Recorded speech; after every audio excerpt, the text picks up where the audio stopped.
అయితే సరే ఇక డబ్బు, మద్యము, అధికార యంత్రాంగ దుర్వినియోగము ఇవన్నీ కూడా తారాస్థాయికి చేరినాయి. చూస్తూ ఉన్నారు, మీరు కూడా చూస్తున్నారు. ఇప్పుడు మీరు కూడా టీవీలలో మీరు కూడా స్క్రోలింగ్లు ఇచ్చారు, మీరు కూడా వీడియోలు ఇచ్చారు. చాలా చోట్ల మరి పెద్ద ఎత్తున విస్తృతంగా అధికార దుర్వినియోగం కూడా జరిగింది. అయినప్పటికీ ఓటర్లు మాత్రం భయపడకుండా బయటకు వచ్చి ఓటేసినందుకు వారికి కూడా మేము ధన్యవాదాలు చెప్తా ఉన్నాం. సరే, అక్రమాల ద్వారా ఇక మొదలుపెట్టినారు ఆల్రెడీ. బేరాలు, బేరసారాలు, ఎత్తుకుపోవడాలు, పోలీసులను పంపించి బెదిరించడాలు ఇవన్నీ మొదలైనవి ఆల్రెడీ రాష్ట్ర వ్యాప్తంగా. ఎట్లా గెలిచిన దాన్ని, మా దగ్గర గెలిచిన దాన్ని కూడా లాక్కునే ప్రయత్నం కూడా చేస్తూ ఉన్నారు. అయినా కూడా పర్వాలేదు, కొట్లాడతాం.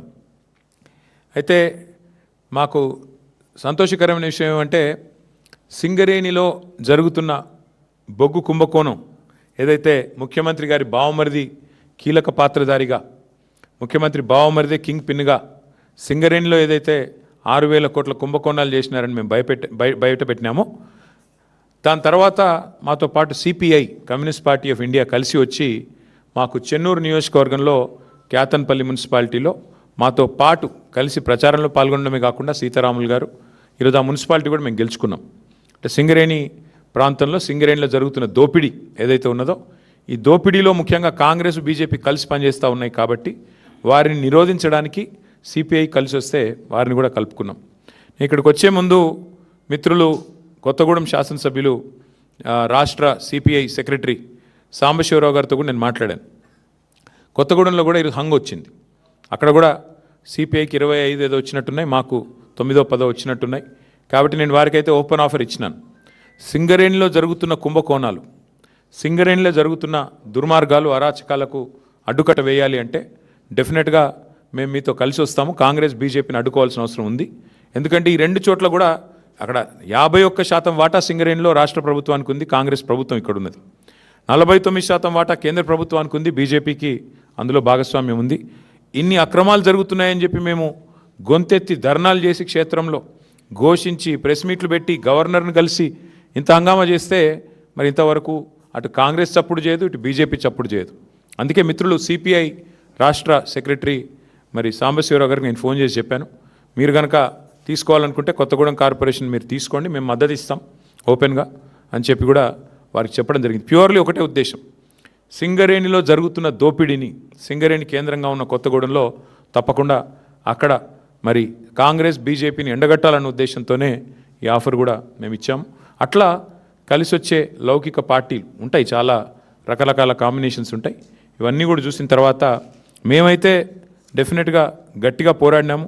గట్టిగా క్షేత్రస్థాయిలో మా నాయకులు, మా కార్యకర్తలు కూడా బలంగా కొట్లాడారు. మంచి భవిష్యత్తు ఉంది అనడానికి. అట్లాగే ఈరోజు మరి ప్రధాన ప్రత్యామ్నాయం, ప్రధాన ప్రతిపక్షమే ఈ రాష్ట్రంలో.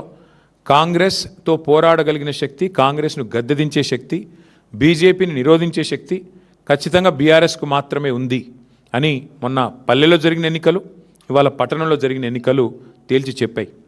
పల్లెల్లో 4,000 పైచిలకు సర్పంచులు గెలిపించారు ప్రజలు.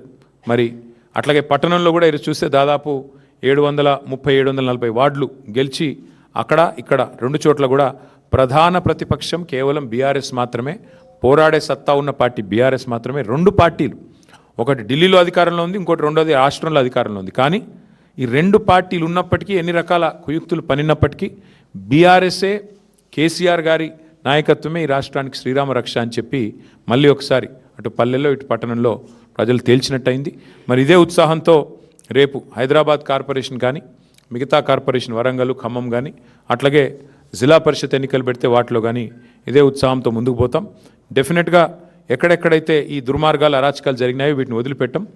అవసరమైతే వాటి మీద న్యాయ పోరాటం చేయడం, వాటి మీద ఇంకా ఎట్లాంటి వ్యూహాలు అవలంబించాలో అవన్నీ కూడా పార్టీలో చర్చించి నిర్ణయం తీసుకుంటాం. కానీ మళ్ళొకసారి మా కార్యకర్తలకి, నాయకులకి, మాకు సపోర్ట్ చేసిన ప్రజలకి, మాకు ఓటేసిన ప్రజలకి చాలా స్వల్పమైన తేడాతో ఓడిపోయాం. కొన్ని చోట్ల 1 ఓటుతో, అర ఓటుతో ఇట్లా రకరకాలుగా జరిగినాయి. అక్కడ కూడా ఓడిపోయిన వాళ్ళు కూడా ఎవరు నిరాశ పడవద్దని, బేజారు కావద్దని చెప్పి కూడా వారికి కూడా విజ్ఞప్తి చేస్తూ మీకు కూడా మళ్ళొకసారి ధన్యవాదాలు.